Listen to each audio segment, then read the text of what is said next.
hopefully you will find that interesting.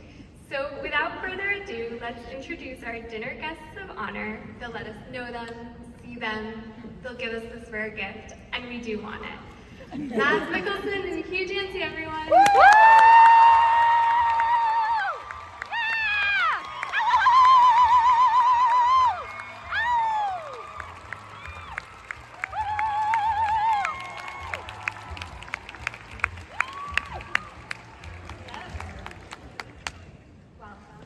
Good evening. Good evening, Boston. I always wanted to say that. Well, we're making dreams come true here tonight. So, if my math is correct, while the show was airing, the pair of you did precisely one panel together. And in the 9 years since the show ended, you had one virtual appearance together, Nerdist Hannibal Reunion. Now you've had 3 panels together in 3 months. I think we're all very curious to know. How did this Hannibal Reunion tour come about, and how do you feel about the fan reaction to it? Well, it's great to see all the flower crowns, and apparently also now on stage. That's right, we're invading. So we're expecting some different kind of answers, or questions, maybe. No, it's fantastic that it's been 10 years since we started, or 11 years. And it's still with you guys and with us. It's rarely a situation you do as an actor to have a certain film that will always chase you, but this show, for some reason, for a lot of good reasons, I understand, it's still around us, and we appreciate you guys being so solid fans.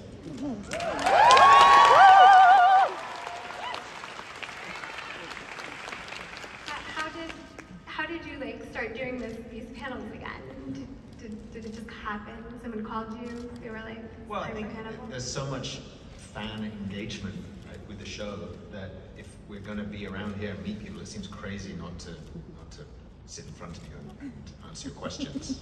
Most of them are very welcome. And will we see more stops on the tour? Don't know. Good question.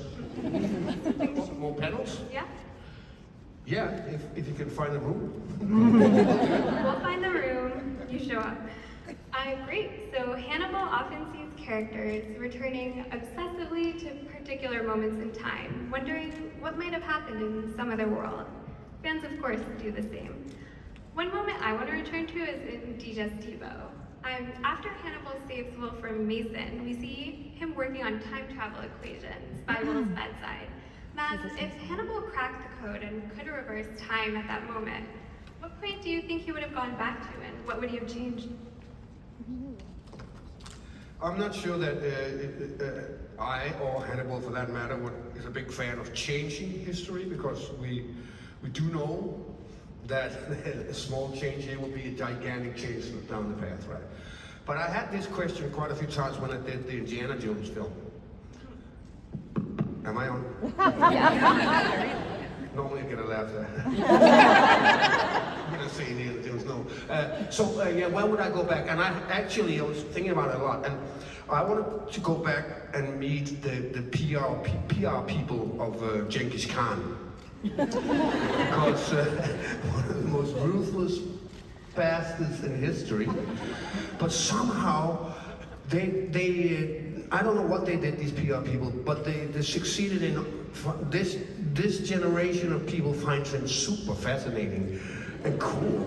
You know, well, most of them are related to him. Oh my God! Quite a few, yeah. But there's something fascinating about that.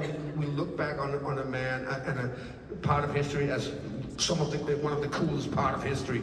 And then we realize, oh yeah, but he also did a lot of rape and killing, that's true. Yeah. So yeah, go back and meet Genghis Khan and see how he pulled it off. So you don't think Hannibal was trying to change any time when he was working on his time travel equations?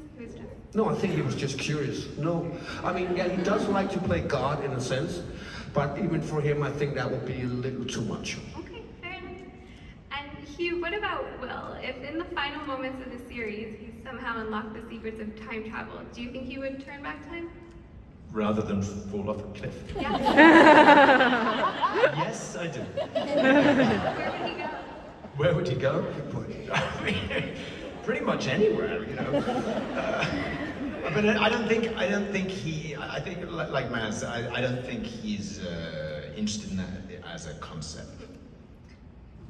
So on the topic of time, is there anything you felt was a core truth about your character while you were filming that you changed your mind on since the show concluded?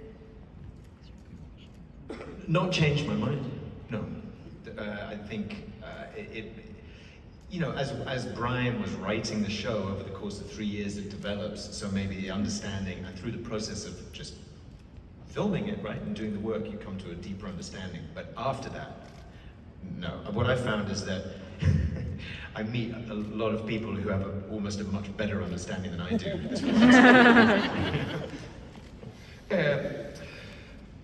It's interesting because I think both you and I, or Will Graham and Hannibal, they were characters that normally when you do a character in a film, you will often bump into a situation where the actor will say, no, my character can't do that, or my character wouldn't do that. And that wasn't really the case, specifically for Hannibal, because he could do anything the writer wanted him. Because if he had an agenda, he would just use any means to get there, right? And later on in the process, it turned out that you got fairly surprised with what your character could do as well. So it was a unique experience for an actor to be wearing the shoes of two people who were basically as open as a book. That's true. We love Will and Hannibal for that. So Hugh, 7 years ago now, at a convention in London, you shared that Will didn't associate the idea of love with Hannibal until Bedelia brought it up to him. And you told me that while Will came to know Hannibal was in love with him, Will was not himself driven by being in love with Hannibal during the season 3 finale. Do you still find that to be true? Yes, I do. So given that Brian has said the series is on its trajectory, continuing to explore Hannibal and Will's love story and intimacy, should there be a season 4, what do you think it would take for Will to fall in love with Hannibal? Oh. 7 seasons? I don't know. I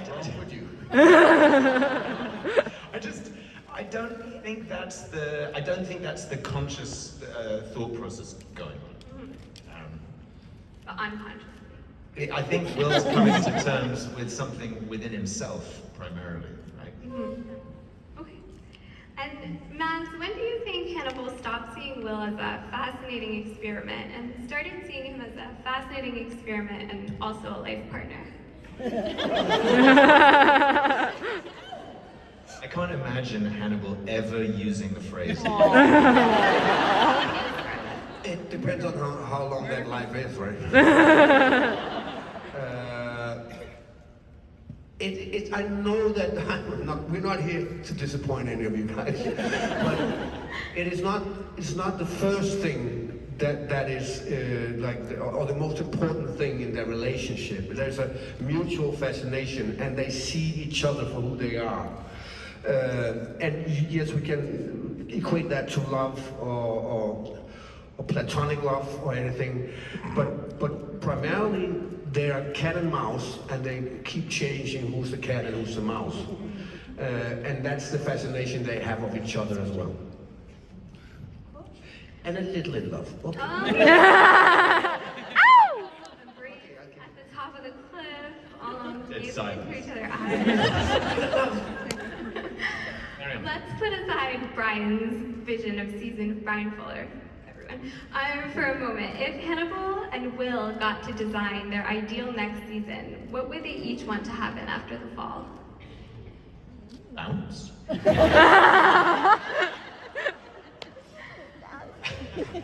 I feel I'm not sure that I can agree with the premise of the question, because Brian is the architect, right? That's really true, and it's his vision, right? It's his. Every time we arrived at a new season, for the 3 seasons that we did, Brian would talk to me, but as we were finishing one, he'd say, "Yeah, this is what I've got in mind." Like, oh my God, that's amazing, Brian. And then we'd show up the next season, it would be completely different. And he would have just in the interim period have had some time, and his various sources of inspiration. and dreamt up something that was surprising. Right? And I remember equally when we talked about the end of the third season, not knowing that it would be a kind of final, he talked to me, he said, I've got this in mind, what do you think? And I said, yeah, it was quite late in a bar. I said, yeah, here's what I think. And I said what I think, and he was like, yeah, fantastic, and then just ignored every single thing I said. That felt good. So Brian is the captain of that ship. I'll have to call Brian into the Hannibal reunion tour next time. Right? We wouldn't get a word in. This would be 8 hours. Let's plan accordingly. Great, so you both previously shared that a potential season 4 could pick up at any point after the Wrath of the Lambs. And although, you don't want to disappoint us, Brian has said that it might answer the most asked questions about Hannibal and Will that Google has to ask, including, will they kiss, die, love each other, kill together, date? If we followed real time and see... There was very little killing in that. A lot of stuff going on. He said kill once, but... But if we followed real time and season 4 happened after nearly a decade of Will and Hannibal existing together, what do you think their relationship would look like, and what would have changed between them? I think it would be boring to see them a decade later. I'm fine with a couple of years. Obviously, they have to heal after the fall. But I think a decade we'll be missing out on something crucial, because then it would just be a couple. Unless they haven't been together, right? Unless Will's been in a hospital for Sure. years, which I can imagine. So they landed in different ships when they fell off. Yeah. Will has one strong arm and another strong arm, and they kind of... Do you imagine it would pick up? Well, look, it's nice of Mads to imagine it, but I'm not sure that only 2 years having passed is very realistic at this point. No, I mean, we'll have to cheat a lot, right? But, It was just a rough 2 years. there is such a thing as AI today. So, Mads, you reunited with Brian on the upcoming movie Dust Bunny. Is there anything new you can tease there? And who do you think has the better wardrobe, the mysterious neighbor or Hannibal? Yeah, well, actually, Mr. Dancy can answer that question. He's seen the film. Oh my god! It's excellent, I can say that. I mean, Maz is excellent, as you would expect. The wardrobe is fantastic. It's very different. What would I personally choose to dress as? I'm gonna go with the neighbor. I don't think I want to wear Hannibal suits every day. Don't know. Yeah, okay, let me put it this way. When I read the story in the beginning, you can read it two ways. It's a little lifted, you can read it like that, or you can read it a lot lifted from the reality of the world. I read it a little lifted. So every time I saw the costumes he had planned, I was like, what? Who is this man? He told me he was, okay, I can't tell you what he is, but it's like, but he can't be wearing that or that.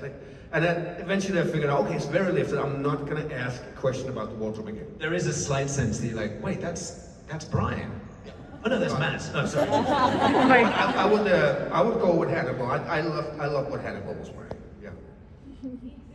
There you go. So if Will and Hannibal had to choose a last meal, what would it be?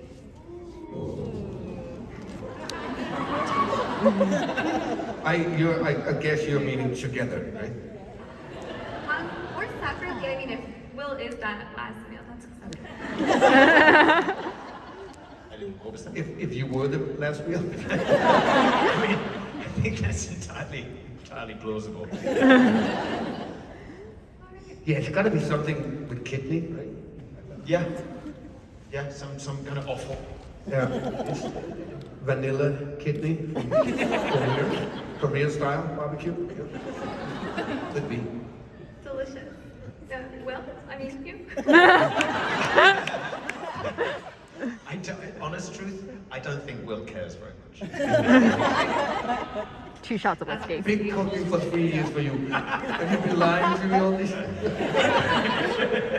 You always like delicious. Fantastic. Didn't give a shit. You just wanted Burger King. If you had to eat a painting, What the painting? Which painting would you choose to consume? Very small one. One made out of gummy worms. If Mona Lisa was rude, I would probably pick that one. Also because it's such a historical thing, and I think Hannibal really appreciate that people would talk about him again and again. As a fan of Mona Lisa. Season 4. That's his vanity right there. If one of your other characters could cameo on Hannibal, which one would you choose, and would they get eaten? There we go, that's my question. You want us to pick a cameo? Yeah, if one of, One of your our other characters from another show, Come to Hannibal. another job. Yeah? I had to go and visit the Hannibal show. Is that what you're saying? Yeah, if you want, yeah, anyone. And would they get eaten if they did? Would they get eaten? I played a cannibal before. Sven? It's a different one. It's kind of out of necessity because he's called Sved. Sven! He's from a film called The Green Butchers. And out of panic, he kills an electrician one day, and then he starts chopping him up and selling him as chicken. And it's a huge success. He eats it as well himself. I think that would be fun for him to be in the Hannibal show. Have a partner in crime. I don't think he belongs there at all.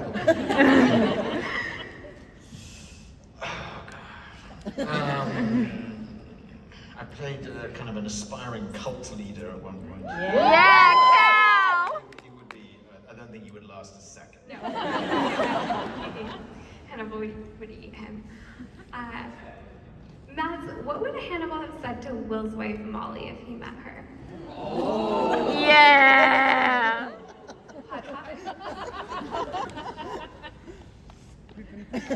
Ooh, Hannibal face gorgeous. I can't what he has said. I mean, he would be curious of... Congratulations. Yeah. He would probably be curious of who was proposing to who. And he would probably also eventually, while Will was listening, he would probably tell her that he would love to have her for dinner. And Hugh, how do you think Will described Hannibal to her? My therapist? And I can't talk about it anymore. What happens in that room? Here.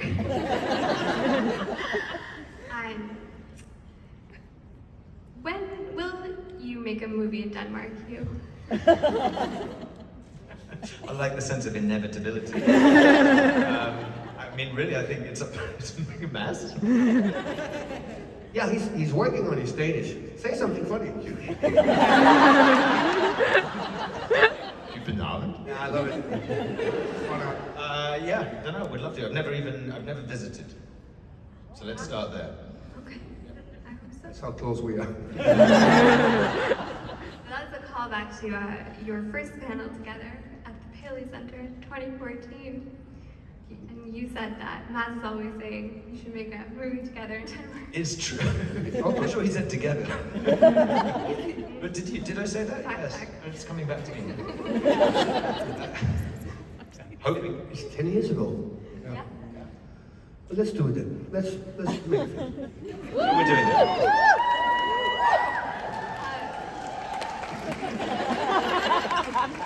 Mads, while on the run together, which of Will's habits might come to great on Hannibal, and vice versa? Say that again. Okay. Oh, which of Will's habits might come to great on Hannibal if they were on the run together? Come in handy or what? Oh, To annoy him. Annoying? Yeah. 1,000 dogs trailing. It's like the easiest way to spot us. Will, can you get rid of at least one of them or two? I'll be annoying with it. And no vice versa? It's so fussy. You know, the cutlery is not straight. Would Will turn the cutlery at just a little angle just to get under his skin? I feel like I'm intruding on couples therapy right now. I don't think he would care. But I think he would notice the... And so, what is the first thing you think Will and Hannibal would do in Cuba? Are we in Cuba now? Yes, there's season 2. We're in Cuba. It will take place according to What are Brian. we doing in Cuba? What's he running? Cigars and stuff, but I mean, oh. They probably would dig out the Fidel and have a dinner. I'm sure that Hannibal would love to have that on his bucket list. Mona Lisa, Fidel, Hemingway, this good one. Sing it all tonight. Great, so I think we can turn to fan questions in a moment. Let's get to some obscure questions. Line up now. But before we do, Hannibal has a habit of changing the lives of people who watch it, whether in small ways, like being able to better identify what good TV is, or in major ways, like bringing them community and friendship. How would you say Hannibal changed your lives? I don't think, it's hard to say that. I mean, there's not one part of one film that changes your life, but it has an impact on your life, right? And obviously, we've now known each other we worked years ago, my first film over there. And then we reunited on Hannibal and become really good friends. And a lot of the other people from the show, we're still in touch with them. And it's a rare opportunity for an actor to work on something for 3 years. Obviously you can do it in TV, but something that keeps the billing as crazy as this one did. So it was always a challenge to be on that show. It's a very, very rare opportunity for an actor. So it's something that will always be with us. But whether it changed or not changed our lives will remain unanswered. Completely agree, but it's just an indelible part of our lives now.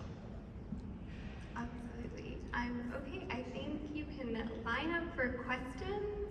There's a mic over here. I'm going to remind you to ask one question only, and usually we say no spoilers, but that ship maybe sailed. I think I blew that one already. No spoilers, but you know. And no like requests for voices or recordings or anything like that. Okay? Hello, my name is Danya. Thank you for being here.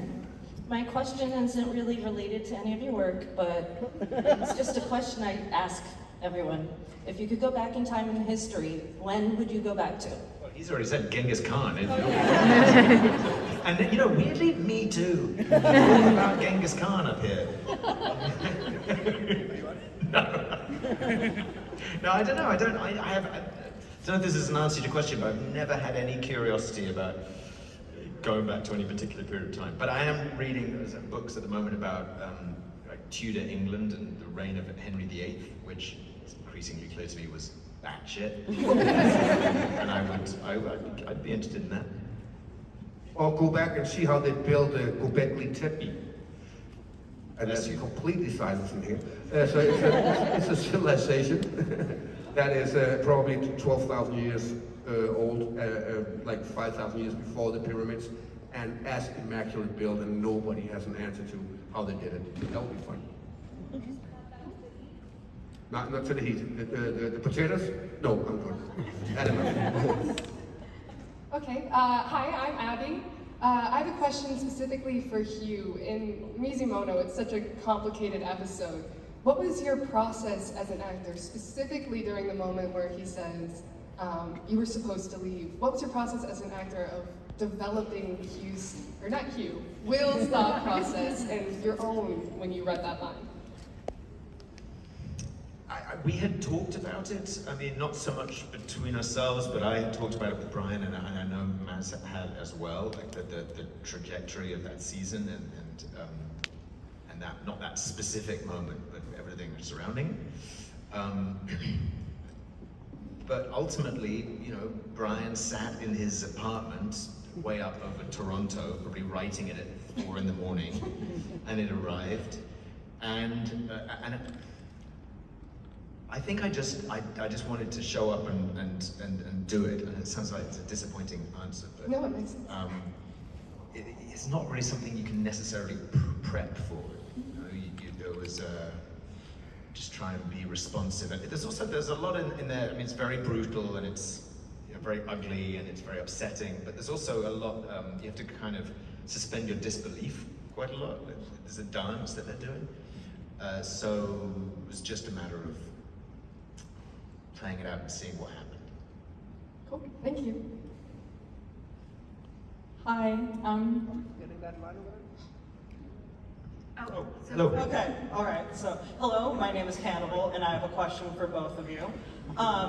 If you could pick a character from any of your movies to like meet the other one's character, who would you pick? Like any film, any show. So like one of my characters meeting one of his characters? Yes. that's a fandom thing. Called the Hannibal Extended Universe. This is hard because it involves side conversations. Let's see. I mean,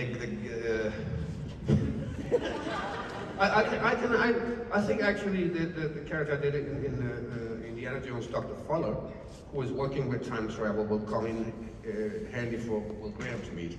Rewrite the whole thing. Yeah. I played a kind of guy. I mean, there was a lot going on in his life, but he was kind of owned a wine bar.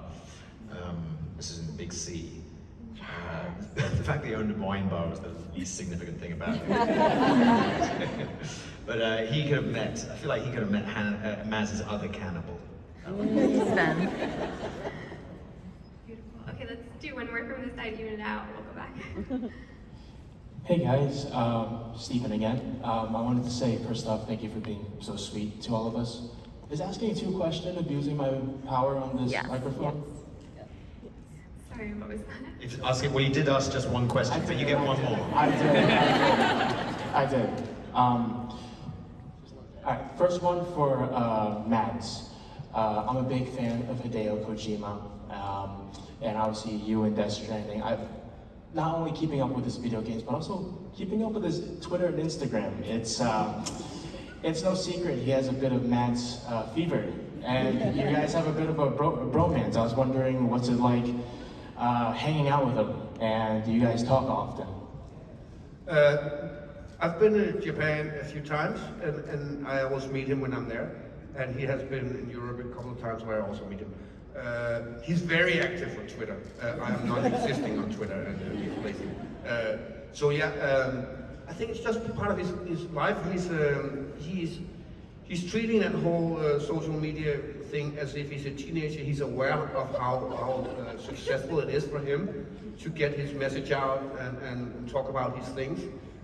So in many ways he's like a 17-year-old boy, but he's an amazing guy and absolutely a genius within the world of gaming.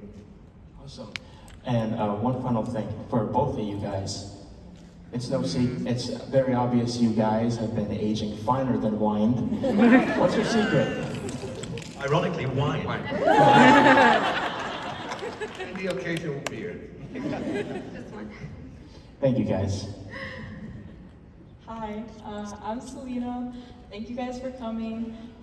I just want to know, this doesn't necessarily have to be Hannibal related, but do you ever get nervous when you're doing a job? And if you do, what is your way to overcome that and to trust your intuition that you're doing, like you're on the right track?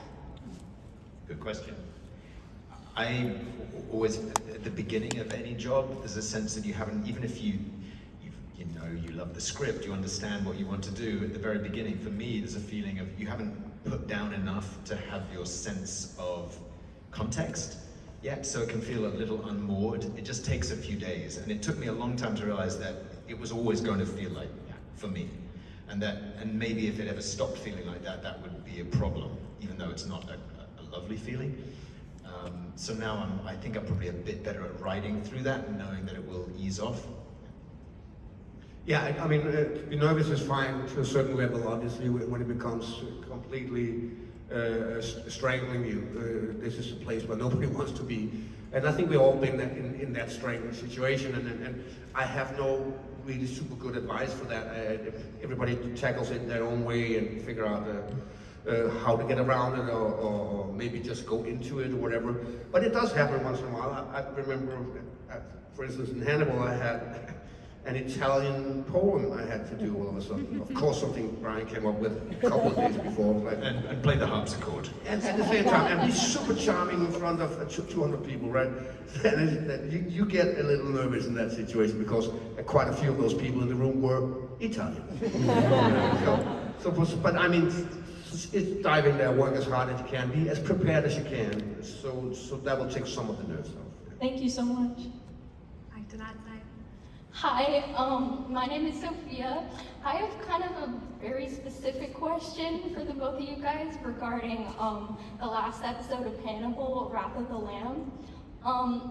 Between when Hannibal and Will escape the prison van and go to the safe house that they go to before they fight the Red Dragon, there's a bit of a time skip because it goes from daytime to like what seems like midnight. What do you think they did in that time? Shoulder? I mean, like, you can say anything. I'm not looking for anything specific. But I mean, like, do you think they discussed, like, the strategies to attack him? Or, like, what? Or just sat there in silence. Well, there is a bottle of wine that's open. I guess they've had a few. But Yeah. I guess it's also a question for the audience.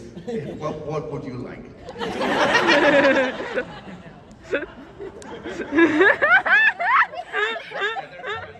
I think they've been, as you can tell, they're showered, drank a little wine. They're getting ready for the big man. It's up to interpretation, I guess. Feels like it. We're here. Hello, my question for both of you is, what is your interpretation of the end of Hannibal Season 3 between you two, and what personally do you think would come next in that storyline if it was ever continued, especially after we see Bedelia at the dinner table? Well, my interpretation was that Will was not planning this is going to spoilers, okay? So there's not planning to push them off the cliff. So that's a kind of an immediate response to the revelation that he's just had about himself, right? And about the thing that Hannibal has been pushing him to see and accept. And he does see it, and he accepts it, and the terrifying thing is that it's wonderful. So off they go. And then was what happens next? Yeah, about Bedelia, when we see that cliffhanger ending of her foot is is chopped off. Yeah, and who did it? I mean, who could... I don't know. I'm not sure. I honestly think that's one of those things that Brian, I know this is, you're asking what we think, but I think Brian wrote that, and then he would have sat between that and hypothetical fourth season, and he would have thought, what the hell am I going to do? Delia's foot. So we'll never know. I think that the leg thing, I mean, I think it's just, Hannibal's just giving her a reminder that he hasn't left her. He will be back. I think that those are the little things that Brian keeps ripping everywhere. And then if it seems impossible to get out of whatever he's been writing, he will find a way for us to sit at a dinner table and have a polite tone in the room. And that's fascinating and interesting. Actually, I had a question off that. There's an alternate ending scene where Will and Hannibal are kind of sitting in the chapel together and they're like bathed in light. When you shot that, like, do you remember what the direction around that was? Like what that was meant to represent? Not only do I not remember the direction, I don't remember the scene. That could be quite easily be a scene from a previous episode. I think it was, and then taken and placed, because that set, I think, may not have existed anymore by the time we filmed. That was in Florence, if anything. What's that? It was in Florence. It is. Yeah, well, but we built that chapel in Toronto as well. They rebuilt the interior of that chapel. Yeah, I didn't even remember I've been in Toronto. Thank you. Genghis Khan. Hi there, my name's Danny. I think that music is very powerful, and obviously the soundtrack to the show is absolutely phenomenal. I was wondering what both of your top albums are right now, and what do you think that Will and Hannibal are listening to? Cuban music. I think we have to about to talk imagine about what Hannibal is listening to is in the film constantly, right? Yeah. I don't have, I'm not big on the music scene. I don't go out and buy albums in the sense. I have a tendency to fall back to the 60s and 70s and listen to all that boomer shit. It's Pink Floyd, it's Doors, it's old music. Yeah, I don't have an album on repeat right now. I do that, but I just don't have anything on the go right now. Thank you. Right here. Hi, my name is Sarah. So in season 3, we get to see Hannibal's Mind Palace. It's obviously the chapel, but we don't get to see Will's Mind Palace. I was wondering, one, what you think Will's Mind Palace would look like, and also, and also your personal mind palaces as Hugh and Mads. Well, I think you see Will's mind palace in the sense that he's fishing, right? You see that's where he goes. I mean, whether he'd place things in it in the same way, that's my understanding of a mind palace is a kind of mnemonic device, right? But I think that's the interior world that he builds for himself as a refuge. Like personal mind palace, it's probably a pub in England somewhere. I'm sure that's what you're meant to use a mind palace for, but... Has he ever been to England? Well. Me? If I had one, I wouldn't tell you. But I can tell you what I do for kind of clean the brain out and feel comfortable. Well, I don't know how comfortable I am there anymore. But, I ride a racing bike, and when I go on that a couple of hours, it's a nice place to be. So, thank you very much. You're welcome. We are closing in on the end of the panel, so I think we could do like a couple more from both sides, and then we'll have to sadly wrap it up over here. Hello. I'll have to ask, what's your favorite scary movie? Quite a big fan of The Shining. For me, as a kid, it was the first Halloween film. Yeah. Because my brother had seen it, and I wasn't old enough to see it yet. Yeah. And he kept saying, and then what happens? And then what happens? So he told me the entire film like 150 times. And so when I eventually snuck in and saw it when I was 13 or something, I was still scared to shit. I knew everything was happening. But yeah, so Halloween 1 was my favorite for that reason. Thank you. Hello. So, not directly about Hannibal or Will, but if the show had continued, do you think Gio would have played a role at all? Maybe helping them on the run or something? Who would have played it? Gio. Gio. Maybe, yeah. I don't know how, helping them on the run necessarily, but yeah. Look, again, this is something that Brian does par excellence. Is he's like, what? He's back. He's dead. He died 3 times. We ate him. You know, and he's back. So yes, I think probably everybody would be there. We're all in Cuba. Yeah. Oh, hi. So true, Dusty. Whatever happens, they would definitely knock on the door to Chilton. Yeah. Just to make sure that he still has a pulse. Thank you. Over here. So, thank you for being here, first of all. If you were a soup, what kind of soup would you be? Like the food, like chicken noodle, whatever. Like you as Hugh and Mads, what soup would you be? I'm specifying as Hugh and Mads. Yeah. All new Hannibal. Right. I mean, I can tell you what I like. I've never sat down and like spent a couple of minutes on what kind of soup. I had a pho soup, a Vietnamese soup today. I really liked it. I really don't want to be it. Right. I mean, in a way, your goal would be to not be appetizing. A kind of watery, undesirable soup. Spiritually, like what soup? I would like a soup. Well, we haven't smoked as much weed as you have.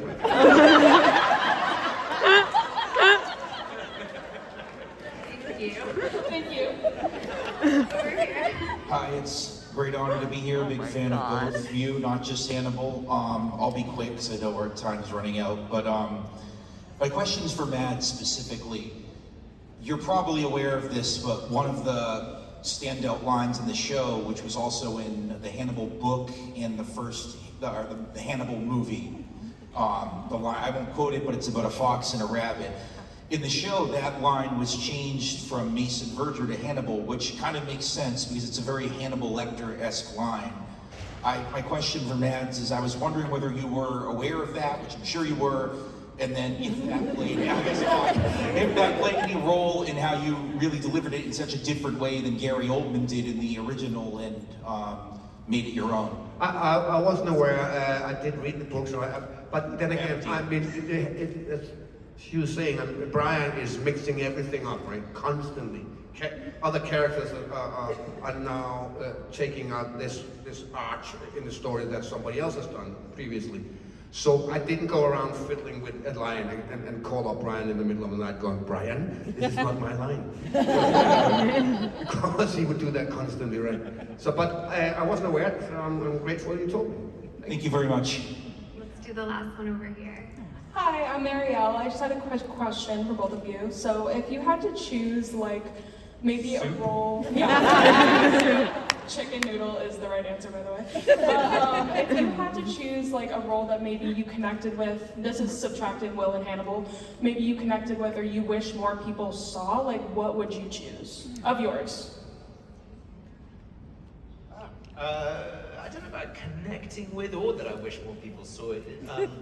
But it's true that the movies that you love are not necessarily the ones that you know were widely seen. I made a movie called, well, here it was called Beyond the Gates. In England it was called Shooting Dogs. Yes. Well, that was just an amazing experience, and I think a good movie. So there you go. Perfect. Max. I made a small independent American film years ago called Arctic. Yeah! And so I can't complain. But I mean, we didn't anticipate it would be that small. So yeah, I think it's a great film. I'd love a lot of people to watch it. Thank you so much. Thank you, everyone. I think that's all the time we have today.